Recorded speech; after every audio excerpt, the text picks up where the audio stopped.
Welcome to After Dark at the Fixed Ops Roundtable, featuring Katrina, Ness, Vanessa Collins, and Ted Ings. This episode is brought to you by BG Products, partners beyond products.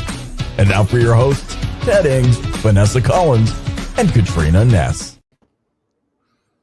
Good evening, everyone, and welcome to the Fixed Ops Roundtable's After Dark show.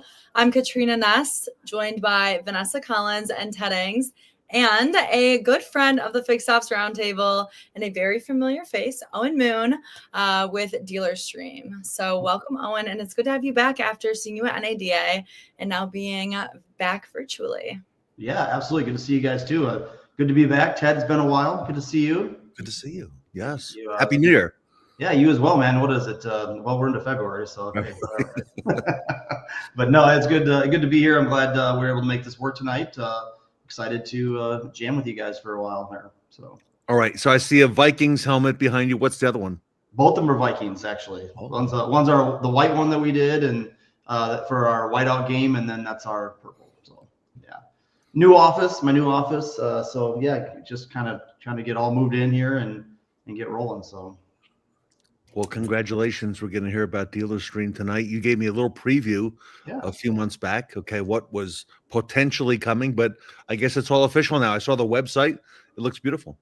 Yeah, thanks. Yeah, I know it's a constant work in progress, right? I mean, things are always evolving and stuff, but I feel like we've got a pretty good thing going with Dealer Stream. You know, it came fast and furious. Started like around October is when everything kind of came together, and obviously we had to get through the holidays and that type of thing. But NADA, as many struggles as it was to get in and everybody getting there and stuff, we had a great show. I had a lot of really great meetings, and look for a lot of cool things coming from our camp over the next few months. So. All right. That's so exciting. Congratulations to you.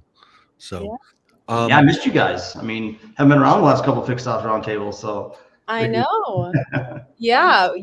We have missed you on the last couple roundtables, and I guess give us a little bit more insight. What have you been up to? What is your kind of day to day? And I know you've had a lot, in the works with Dealer Stream. So what have you been up to? Yeah, well, obviously we were acquired. Trade Pending acquired us, and so that relationship kind of came to an end in October, at least from a professional standpoint, and.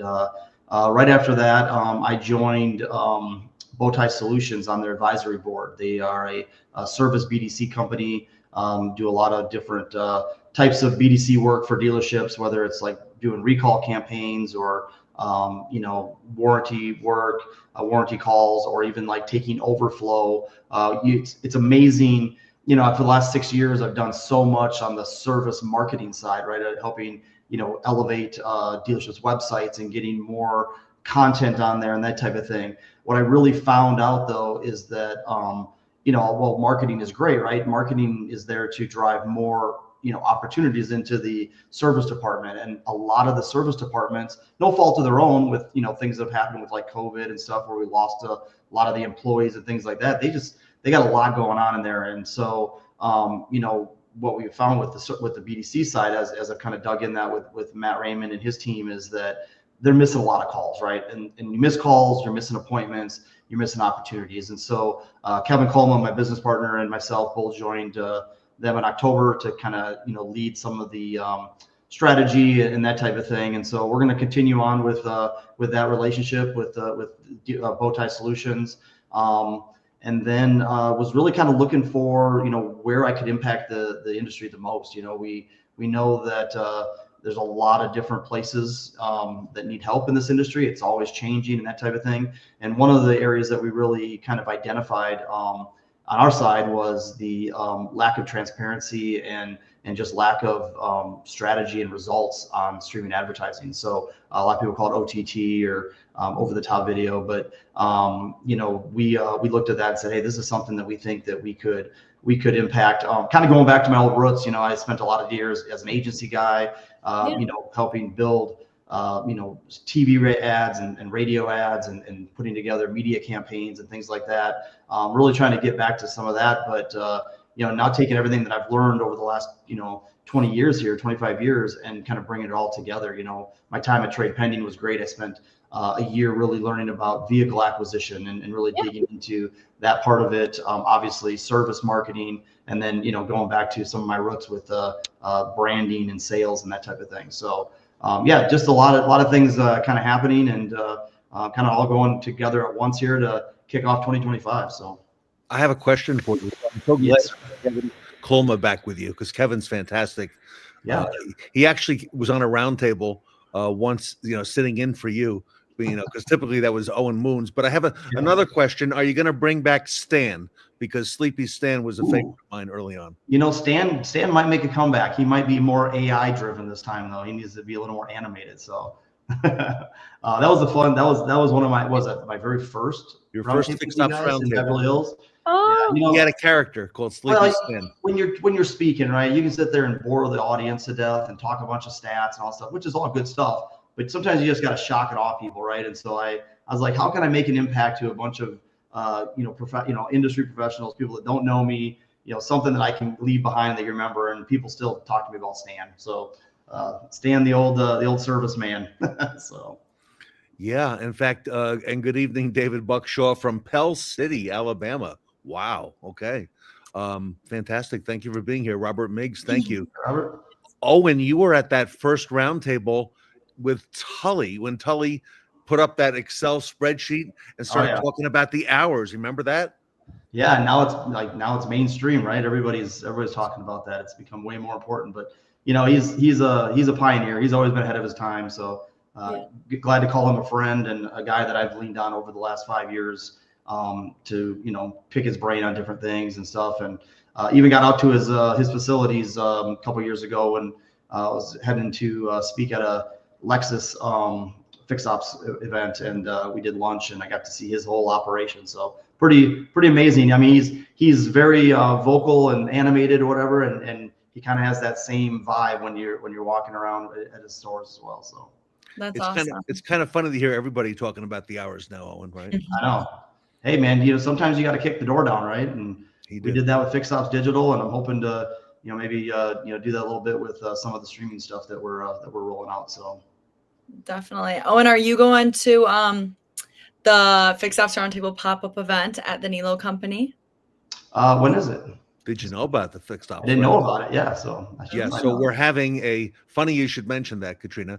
We're going there on March the 12th. It is a Wednesday, and it's going to be at the newest Porsche dealership in the nation, Porsche Sacramento, $22 million facility, Owen. Wow. And we are going to be live there from 8 until 2 Pacific time, and that's going to be a big event. So we'd love to have you there, and Mr. Tully will be there. I understand that his Elvis costume will be there as well for him. So. Oh, my ready to roll. That's awesome. And Sarah's coming too. So cool. Yeah, I'll check it out. I definitely want to get on the road a little more this year. Last part of last year, I definitely spent more time. Long story. I had to get my house sold and then move into my new house. So there was a lot of stress on the personal side, but we got through that. And we're definitely doing some traveling this year, going out and see some of our old Fixed Ops Digital clients, and a lot of them are very interested to see kind of what we're up to and what we're doing and that type of thing. So, ladies, so let me tell you about this man, Owen Moon. Not only did he invent this whole new category of Fixed Ops Digital, because there was nobody doing that. There was nobody focused. And Owen, I'm going to just tell the story real quick about Fixed Ops on websites for dealers. The whole thing on a website was focused on the new car, on the inventory, used cars, what cars they have in stock, apply for financing. And Owen had this brilliant idea that, no, let's talk about service. More people want to make a service appointment. Let's come up with some widgets, some marketing, some video. And Owen built that himself from the ground up, where there was really nobody doing that. And then he got his first couple dealers, first 10, then 20, and he would go on the road. And Owen was the front person along with Stan. And Owen would bring dealers on to do this thing. And I remember him in New York, Owen, in Brooklyn. Okay, I remember you were working. There were some dealers there. You were getting them on board, to do digital for Fixed Ops. And you built the whole thing, and it was huge, Owen. And, even today, Michelle calls you the artist formerly known as Fixed Ops Digital. Well, I did have a lot of help, I will say. I had 3 good partners that were, kind of helping me beat this drum. And obviously we had a really great team that we built around us. But, it's funny because I was actually thinking about, as we were kind of looking there's the guy right there. So as we were kind of looking at, some of the past, right, and kind of looking towards the future, you look at the content, and the content was really there to do, I always said it's there to inform customers. You want to educate them on certain services, and then give them some of those, those recommendations, right? Those factory recommendations, because we're not just fighting the other dealerships in our market. We're fighting independents and trying to gain that market share, right? Well, after 5 years of, me beating that drum and going on the road and just, talking as many as people as I could about the mission, right? JD Power comes out with a report that we've lost market share, so it's like here we are with, we put a focus on it. And then as an industry, we lost market share. And I think one of the things I like about what we're doing at DealerStream on the service side is that, we know that video is powerful, right? It's emotional, it's a good connection. And so what we're doing with DealerStream from a service standpoint is trying to take some of that information that we put out on the content on the websites, and then bringing it to life on video, and then obviously getting it in front of consumers and targeting and things like that. But the idea there is that, hey, let's actually learn what we kind of maybe did wrong a little bit. And it wasn't that we did it wrong. I just think consumers' attention spans are tough. They don't necessarily read. So it became a really good SEO play, right? SEO, your pages get picked up by Google, and it's great. But at the end of the day, in order for us to really make an impact on the service side, I think as a dealership community, we have to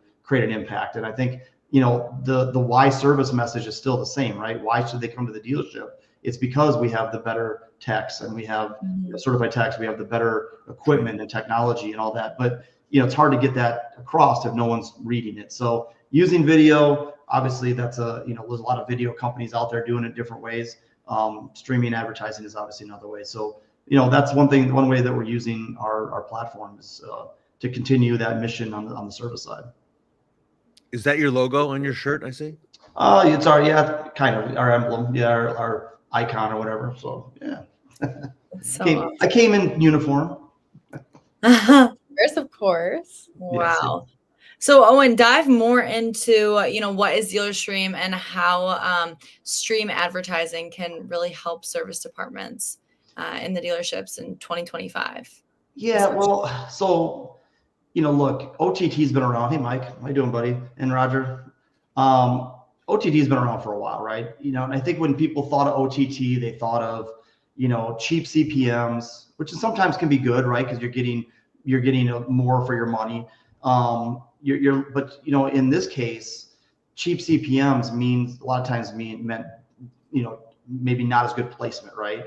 So you get a lot of OTT companies that are out there that are just putting a lot of impressions out there, and they're really using obscure networks and a lot of display and things like that are kind of all tied together. And so when you look at some of their reporting, it really is very vanilla, right? It's just high level. And I think that one of the things that we noticed when we were doing some of our research was just that was kind of the across the board, right? More people are just sort of, just throwing a little bit of money at it and then just kind of a set it and forget it, not really worry about it. But we really thought, hey, there's a better way. And so what we're really focusing on is kind of taking a playbook out of my old agency days when we would spend money on the news, right? You'd spend money on the 10 p.m. news because that's where the eyeballs were. That's where your consumers were. And yeah, you might pay a little more money for it, but you knew you were going to reach consumers that had the ability to impact your business, right? In this case, buy a car, maybe do some service, that type of thing. So obviously it's a lot different now because you've got a lot of publishers like Hulu and Paramount Plus, Disney Plus, Amazon, you've got Netflix, things like that. So you can spend a lot of money and not get any real results. And so that's really what we're trying to do is we're just trying to be more transparent, bring that higher we call it enhancing streaming advertising, because we just want to bring a better product to the market because we know that viewership is going up. Nielsen comes out every month and tells us like, hey, where are people consuming content, right? Media. And streaming is I think in December it was like 43.3% of all of all video content was through streaming. Well, a year and a half ago, that number was in the 25s, right? 26%. So every month it's another 2-3% that people are ditching cable and ditching Dish Network, and they're going 100% to streaming platforms. And so it's only going to get bigger. And we just feel like if we can, help dealerships actually use this type of strategy a little more effectively, we're going to be the ones that they look towards when, that viewership's up 50%, 60%. And pretty soon is pretty much the only way people are consuming, programs like Yellowstone and Landman and live sports and things like that. And I know I use Hulu Live all the time. I mean, that's the only way I watch live sports and different programs. So it's coming fast and furious, and people need to evolve. And we feel like at DealerStream, it's a combination of a good strategy, right, where you're finding the right place to put those different videos, but then also putting better creative out there. Our creative in this space right now is, a lot of Google Voice and just really, low quality stuff. And so coming from the agency background, we spent years doing a lot of on location videos and green screens and things like that. But, just elevating everything, right? Elevating it from a strategy standpoint all the way to the actual video side. And we're seeing the results. I mean, we already are, running several campaigns over the last 3-4 months here, and seeing, what can actually be of streaming advertising as we continue to kind of dial this in and refine it. I told you, your videos have always been high quality. All the work that you've done, I mean, really high quality. And I noticed in the last couple of months, we haven't seen many of them because we're waiting for you to come out with this new thing. Yeah, well, the video, there's a lot of really cool things you can do, right? The drone footage, on camera, using, the thing is, it's really weird. Like when I was really deep into the agency side, there was a lot of content from the OEMs. That stuff is kind of fallen back. Not as many OEMs are putting as much money and resources into getting good video for their different models and things like that. Their model year stuff. We used to always get a brand new. I'm really dating myself here, but we used to get a brand new beta tape every year from GM that said, "Hey, here's all the new 2020 or 20 whatever." Yeah. What's a beta tape? Right? You are old. And now it's all digital, so we don't. Yeah. Wow. We had a pretty big post mail budget, back in the day of just sending tapes off to stations and stuff like that. So all that's digital now. So all that's digitized and just upload into the platform, and it starts to do its thing. So good for you. Now, as far as OTT, so should the dealerships, or do you focus on a specific OTT network, or do you kind of use multiple different platforms for your strategy? Yeah, no, great question. We'll use different platforms, but we really try to stick with the premium ones at the high level. I see a lot of reporting where you'll see stuff like Philo TV or, Pluto, although Pluto does get a little bit of action. But I mean, I don't watch that stuff. I'm sure you guys probably don't even know what that is, right? I've never heard of that, yeah. Yeah, and then you start seeing it on reports and you're like, well, wait a minute, why are we putting a bunch of impressions on those obscure, publishers? So, we're hitting all the big ones, right?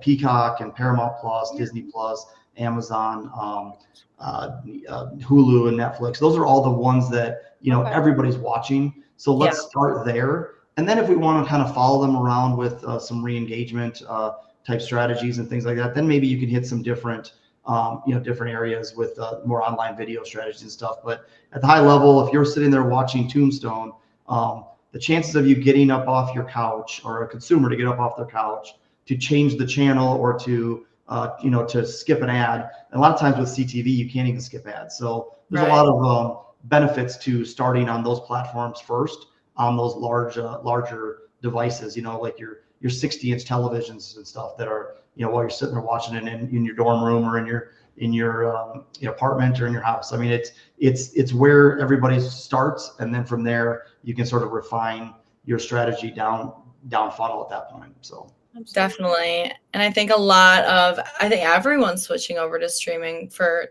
a large part of it. And I think you brought up a good point of changing the channel when it's a commercial break, or like fast forwarding if you recorded it. So it's like, are people even seeing the ads that are put out versus on streaming where you can't skip it? For an example, I don't know, I have the Hulu regular pack, not the premium, so I get the ads. And it's funny, well, it's funny you say that, because people ask me, like, I've had dealers actually ask me over the last few months here, like, hey, what about the guys that are not paying for ads? Well, obviously, if they're not paying for ads, you're not going to see your ad. But I would say the majority of people don't buy those packages, right? They're not buying the Pandora package without ads. They're not buying the Sirius Radio without ads. It's just another expense that they're throwing on their plate. And if you wanted to do every one of them, because they're all, I honestly think that service will probably, I think it'll go away eventually. Because what happened was when 2020, when everybody got sent home, right? Streaming services exploded. Everybody was paying their $9.99 for Netflix, right? But the problem is that advertisers weren't there because the platforms hadn't evolved to be able to allow advertising and that type of thing. So now as the platforms are catching up to allow ad dollars, I think they'll rethink that whole, am I better off to, charge someone $10 a month to not let them see an ad, or am I better off to work with companies that want to actually advertise, on our platform? So, obviously there's nobody's talking about that, but I just feel like that would make sense, from a strategy standpoint, because they're trying to make revenue as well, right? So remember, it's Facebook, right? Facebook didn't used to do ads, and everybody thought, oh, Facebook will never do ads, and then all of a sudden Facebook came out with their ad platform, and now look at it. Very true. Yeah, now we can't imagine certain platforms like, Facebook, Instagram without ads. It feels like that's, a large part of what us viewers are seeing. And Owen, another question on is like the data. So is there a way that this OTT data, or is it already, being integrated into the dealership's, CRM or DMS, or, where is this data going?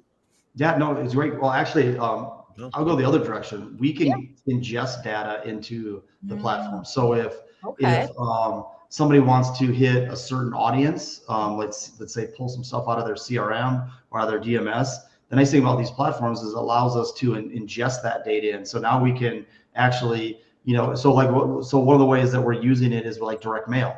Believe it or not, there's still a lot of dealers that spend a lot of money on direct mail, especially on the service side, right? So if they have like 3,000 people that they're sending a service mailer to, we can ingest that data into our platform, and then also hit them with video ads as well, with television ads. So, it just gives them that multiple touch points and that type of thing. As far as the data going the other way, because a lot of it starts on CTV, we don't have that direct pixels per se that will allow us to, like kind of track it individually.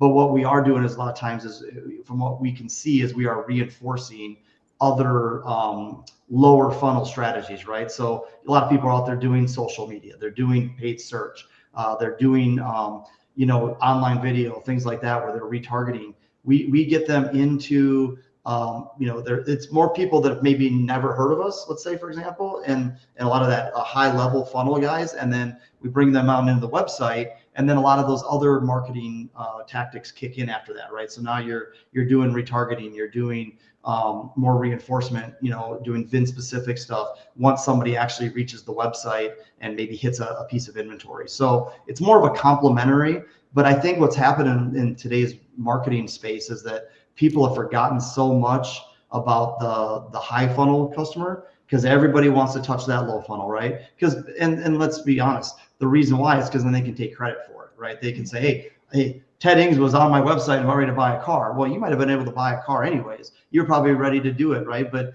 now they're taking advantage of it. I want to talk to more people. We find a lot of times that dealerships are just running out of opportunities because those people run opportunities because they're not reaching those audiences that don't know about them, and trying to get them exposure and information about your brand. So thank you, Jim. Appreciate it, sir. So Jim, while we have you on the line, I want to ask Owen.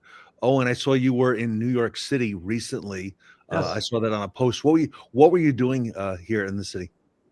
Yeah, we have some tech partners that we partnered with there. There'll be some more information coming about that at some point here. But I got a chance. Hadn't been down to New York City since the New Jersey Roundtable. The roundtable we had. Yeah, we went down. Tina was at that one in Teaneck. Yeah. Yeah, went down and had dinner just for one night there. Hadn't really spent a lot of time there, but it was great to get down and get in front of and get to be in the city. I've been in a lot of the big cities, obviously Chicago and stuff like that, but never been. New York's been one of those cities that escaped me. So you got to come back this spring because we're going to have the 6th anniversary. It's right around Memorial Day, right at the end of May. And we are going to do, and Jim Sabino, this is news for you as well. We're going to do our first Fixed Ops Roundtable at our office in New York City, which is in the World Trade Center. We've been there now for a little over 5 years. And Owen, we never did a meeting there before, right? That's kind of how the roundtable got started at our old office. But we are in the Freedom Tower on the 85th floor with a spectacular view. So a lot of people have been saying, when are you going to do an event there? So we're going to do our first event there. It's going to be on Tuesday, June the 3rd. This is the Sky Lounge on the 64th floor. We're on the 85th floor. This is about 20 floors below our office. But look at this space, ladies. This is an amazing space. It's, it looks like 2 stories. It's actually 3 stories high. Okay. Wow. Ceiling to floor windows. And we have got this space for the Fixed Ops Roundtable pop-up event. This is what it looks like when a lot of people are in there. And we're going to do a pop-up event here on Tuesday, June the 3rd. And we're inviting everybody to come and join us. We're going to have a lot of dealers here. We're going to have a great venue. Going to have our team. I can't wait to see what Colton, how he's going to rig this, wires and all.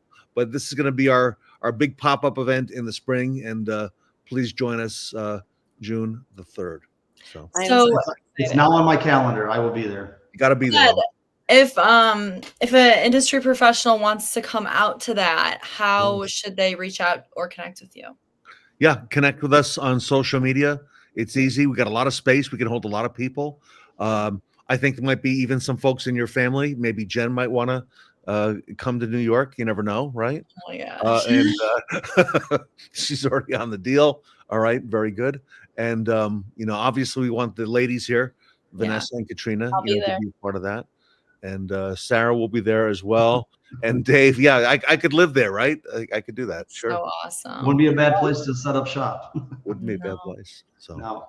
You could do like a cool sunset show too. I don't know what way the sun sets, which the windows are facing, but if you get a cool sunrise or sunset and a cool, pretty sky, that could be a cool background as well. The sun goes down over the west, so on the west side is New Jersey, over the Hudson River. We got a great view of that. Wow. And, Cool. so I believe that space holds, several hundred people comfortably, so we're going to have a great event, and we're going to have breakfast and lunch for everybody at that venue as well. We already arranged for that. So it's so cool. It'll be a lot of fun. 2025, lots of exciting things happening. Something new, Owen. So Owen, I hope to see you there and maybe even at Nilo too. Yeah, I'll check my schedule on both. I know we've got some travel coming up, but going to see some old dealer clients, and I gotta figure out where I'm gonna golf. I gotta get some golf in. We're I'm itching. Yep, and I think we're gonna see Sabino too. I have a feeling in June. So there you go. So Owen, congratulations on DealerStream. Yeah, thanks. It's back in startup mode, so we're excited. It's already fun, and had some really good meetings today, and I'm just spending all days doing this thing, man. Just sitting in front of the computer, talking to dealers, and trying to make a difference. So we'll definitely I'll keep you up to date, you guys, on my progress here as we continue to this new mission. So Definitely. I like it. All right, Owen, congratulations to you, Kevin Colma, and the team, and look forward to hearing a lot about DealerStream. So, and ladies, you got a little bit of school left, a couple months, right? But we have a lot of activities coming up for you guys, I think, in the next week or two as well. So, yeah, a lot of good stuff. So be on the lookout, stay connected with the socials, and be prepared. And by the way, if you happen to have run into Katrina or Vanessa at NADA and you want to find out more about the Fixed Ops Roundtable, please reach out to them. And they've been setting up meetings that are happening this week and next week. So, they're a great resource, and they can definitely help. And they're great for the industry too, and great for Northwood. So, Well, and Ted, I'll just say this, I partnered with you really early in Fixed Ops Digital's existence, and stayed consistent with you. Really tried to put my best foot forward whenever I did my sessions. Got on my, got good professionals to come in and be part of the panels and stuff. And you definitely really helped us grow. And so anybody out there looking for to connect with some of the best professionals in the space, especially on the service Fixed Ops side, give Fixed Ops Roundtable a look, because it definitely did a lot for our business. And hopefully we'll continue the partnership as we move forward here. So thanks, Jim. Appreciate you. All right, the best in the business, everybody. Owen Moon at Dealer Stream. Check him out. And everybody, a great show tonight. Thank you for everyone for being here, and we'll see you on Monday night back live at 8 o'clock.